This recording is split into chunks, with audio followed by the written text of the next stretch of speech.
Hey, what's going on, guys? The Langbanger. I have a new profile. I wanted to go over Magical Musketeers. So this was definitely a deck that I've been meaning to pick up ever since it released. Actually, ever since it was even announced in the OCG, I was like, this is a really neat deck. So the fact that this is something that's column-based, you can play spell and trap cards from your hand that are magical musket, of course.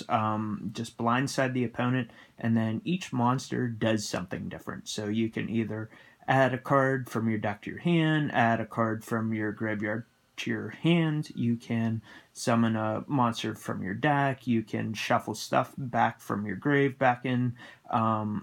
It's just absolutely crazy the amount of flexibility that this deck has.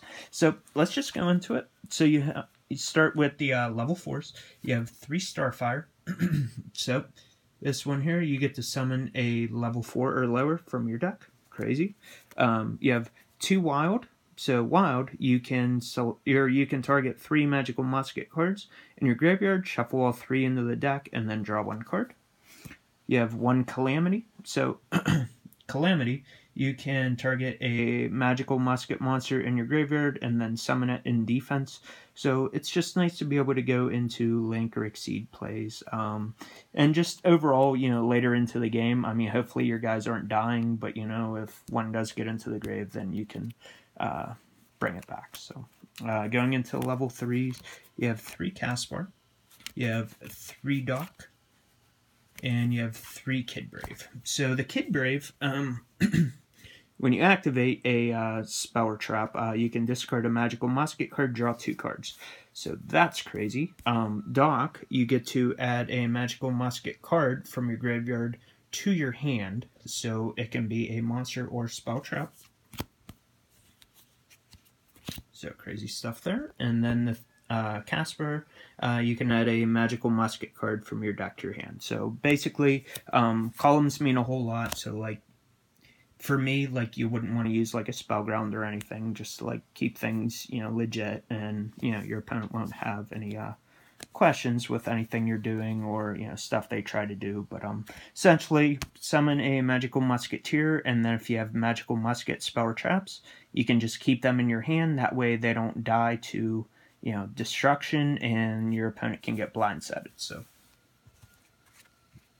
onto the spells. You have 3 Ties of the Brethren. So you do have 3 level 3s and 3 level 4s. So the second you play this, like, you're just going to go off. So the one thing that I found that's kind of with this deck, if you do open a whole bunch of monsters, you can't do a whole lot. I mean, that's the same with every deck. But this in particular, like, you want to ideally just open a monster and then a bunch of spell and traps.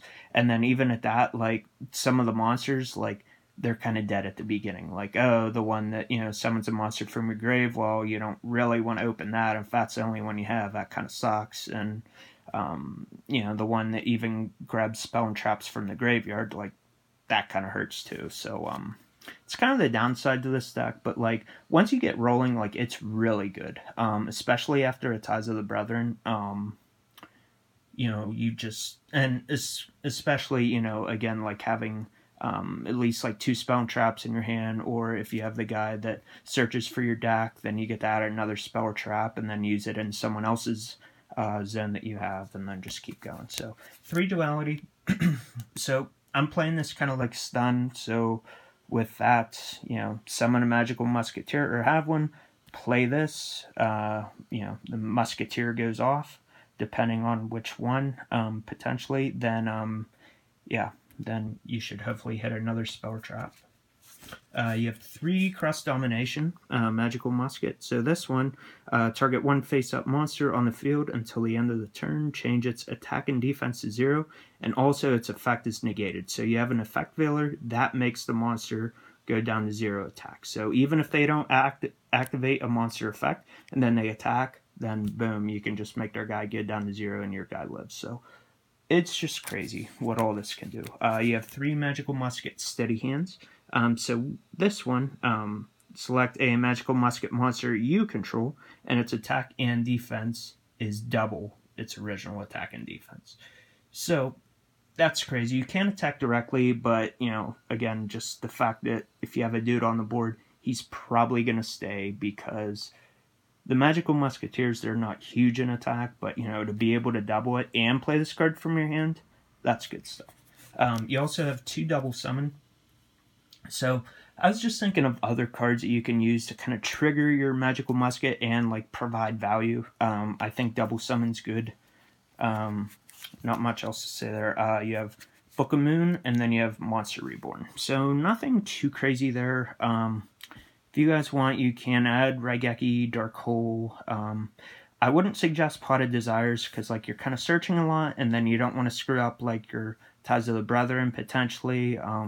I don't know. It's just kind of dicey, but, you know, you guys want to add that. I fully get that, understand it. So that's all the spells. Onto the trips.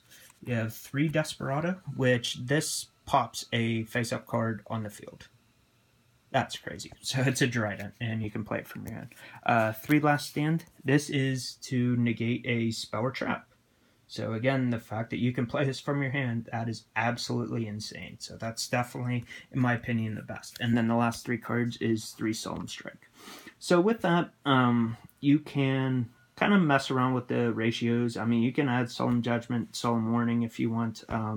Magical Musketeers also have, I think, 2 other traps. One's Pot of Avarice, I believe, and then another one just says that your guys can't be killed by effects, I believe. So totally up to you if you guys want to switch up the ratios, but that's basically what I'm working with right now. Let me know what you guys think. This is definitely a very fun deck, and if you draw the right monsters or have a hand with low monsters and then the, you know, right support to go with it, like, this deck can definitely go far. So thanks for watching, guys, and have a good day. Peace.